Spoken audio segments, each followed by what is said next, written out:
السلام علیکم ورحمۃ اللہ وبرکاتہ حامدا ومصلیا ومسلما اما بعد۔ محترم سامعین کرام، اسلام کے معاشرتی قوانین پر جو اعتراضات کیے جاتے ہیں ان میں سے ایک مشہور اعتراض آج کل پردے سے متعلق کیا جا رہا ہے۔ کہا جا رہا ہے کہ اسلام میں عورتوں کو پردے کا حکم دے کر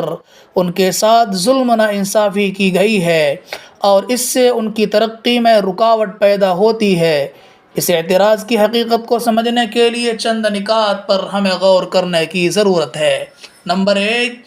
کیا پردے کا حکم صرف عورتوں کے لیے ہے؟ نمبر 2، کیا پردے کا مقصد عورتوں کی اہانت اور تذلیل ہے یا اس سے ان کی حفاظت مقصود ہے؟ نمبر 3، کیا پردہ عورتوں کی ترقی کی راہ میں رکاوٹ ہے؟ آج میں آپ حضرات کے سامنے ان 3 نکات اور سوال میں سے صرف پہلے سوال کا جواب پیش کروں گا اور بقیہ 2 سوالوں کا جواب آئندہ ویڈیو میں پیش کیا جائے گا انشاءاللہ۔ پہلا سوال کہ کیا پردے کا حکم صرف عورتوں کے لیے ہے؟ اس کا جواب یہ ہے کہ اول تو پردے کا حکم صرف عورتوں کے لیے نہیں، دوسرے تمام عورتوں کو پردے کے سلسلے میں برابر احکام نہیں دیے گئے، بلکہ حقیقت یہ ہے کہ پردے کا حکم مردوں کے لیے بھی ہے اور عورتوں کے لیے بھی ہے۔ مردوں کے حق میں لازمی حکم یہ ہے کہ ناف سے لے کر گھٹنے کے نیچے تک کا حصہ چھپایا جائے، یہ مردوں کے لیے لازمی حکم ہے، لیکن مستحب طریقہ یہ ہے کہ گردن سے کمر تک کا حصہ بھی چھپا ہوا ہو، اس لیے کہ اس طرح نماز پڑھنے کو منع کیا گیا ہے کہ انسان کے بازو کھلے ہوئے ہوں۔ اسی لیے رسول اللہ صلی اللہ علیہ وسلم نماز کے لیے 2 کپڑوں کا استعمال فرمایا کرتے تھے، ایک تہبند جو کمر کے نیچے کے حصے کو ڈھانک لیتا تھا، دوسرے وہ کپڑا جس سے اس سے اوپر کا حصہ چھپ جاتا تھا، جس کو ہم قمیص یا کرتا کہہ سکتے ہیں۔ ایک بار آپ صلی اللہ علیہ وسلم نے صرف تہبند میں نماز پڑھی تو دیکھنے والے صحابی کے لیے یہ بات حیرت اور تعجب کا باعث ہو گئی۔ آپ صلی اللہ علیہ وسلم نے ان کا استعجاب دور کرنے کے لیے فرمایا، کیا میری امت کے تمام لوگوں کے پاس 2 چادریں ہوں گی؟ یعنی میری امت کے تمام آدمی کے پاس 2 چادریں نہیں ہوں گی، اس لیے میں نے جواز کو بتانے کے لیے ایک کپڑے میں صرف تہبند میں نماز پڑھ کر کے بتا دیا۔ مقصد یہ ہے کہ امت میں ایسے غریب افراد بھی ہو سکتے ہیں جن کو 2 چادریں میسر نہ ہو، ان کے پاس ایک ہی چادر ہو، ایسی صورت میں وہ نماز سے محروم نہ ہو جائیں، اس لیے نبی پاک علیہ الصلوۃ والسلام نے ایک چادر میں یعنی لنگی اور تہبند میں نماز پڑھ کر کے صورتحال واضح فرما دی۔ تو اس سے یہ بات آپ کے سامنے واضح ہو گئی کہ مرد کو بھی پردے کا حکم ہے اور مرد کا لازمی پردہ ناف کے نیچے سے لے کر کے گھٹنے کے نیچے تک ہے، لیکن باقی گردن سے لے کر کے پیر کے حصے تک چھپانا بہرحال مرد کے لیے بھی مستحب ہے۔ اب بات کرتے ہیں عورتوں کے پردے کے سلسلے میں۔ عورتوں کے پردے کے سلسلے میں ہمیں یہ بات رکھنی چاہیے کہ شریعت نے اس کی تفصیل کی ہے عورتوں کے احوال کو دیکھ کر کے۔ نمبر 1،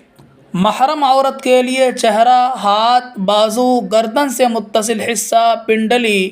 اور پیٹھ ستر میں شامل نہیں ہے، جسم کے باقی حصے کا ستر ضروری ہے۔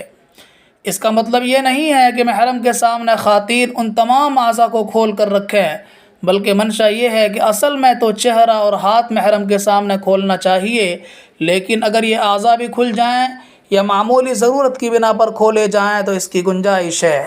نمبر 2، ایسے غیر محرم جن سے بار بار سامنا ہونے کی ضرورت پیش آتی ہے، جیسے ہندوستانی معاشرے میں ایک ہی گھر میں 2 بھائیوں یا 2 بہنوں کی اولاد کا قیام ہوتا ہے اور چچا زاد، خالہ زاد، ماموں زاد بھائی بہنوں میں مکمل پردہ دشوار ہوتا ہے، تو اس صورت میں چہرہ اور ہتھیلی کے بقدر ہاتھ نیز پاؤں کھلے رکھنے کی گنجائش ہے،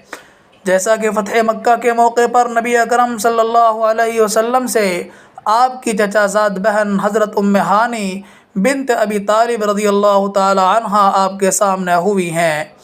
یا حضرت اسماء بنت ابی بکر رضی اللہ تعالی عنہما آپ کے سامنے ہوتی رہی ہیں، مگر یہ حکم اسی وقت ہے جب کہ ان کے ایک دوسرے کے سامنے آنے میں فتنہ یعنی گناہ میں مبتلا ہونے کا اندیشہ نہ ہو۔ نمبر 3، جو عورتیں عمر دراز اور سن رسیدہ ہوں، یعنی ان کی عمر 50 سال سے اوپر ہو چکی ہو، پردے کے معاملے میں ان کا حکم مردوں کے لیے محرم عورتوں کا سا ہے، یعنی ان کے لیے چہرہ، ہاتھ، بازو، گردن کھلا رکھنا دیگر مردوں کے لیے جائز ہے۔ نمبر 4، عورتوں کے لیے عورتوں سے پردہ اسی قدر ضروری ہے جتنا مرد کا حصہ ستر ہے، یعنی ایک عورت دوسرے عورت کے سامنے اگر پردہ کرے تو ضروری بات یہ ہے کہ ناف کے نیچے سے لے کر کے گھٹنے کے نیچے تک چھپائے رکھے، باقی بدن اگر کھل جائے تو اس میں وہ گنہگار نہیں ہوگی۔ اس تفصیل سے آپ کے سامنے بات واضح ہو گئی ہوگی کہ پردے کا حکم صرف عورتوں کے لیے نہیں بلکہ عورتوں کے ساتھ ساتھ مردوں کو بھی ہے، اگرچہ نوعیت میں تفاوت ہے اور اس کی تفصیل میں تھوڑا سا فرق ہے، لیکن بہرحال پردہ مردوں کے لیے بھی ضروری ہے۔ آج کی ویڈیو ہم یہیں پر ختم کرتے ہیں، ملتے ہیں آپ سے اگلی ویڈیو میں۔ آپ سے درخواست ہے کہ اگر آپ نے ہمارے چینل کو ابھی تک سبسکرائب نہیں کیا ہے تو ضرور کر لیں۔ السلام علیکم ورحمۃ اللہ وبرکاتہ۔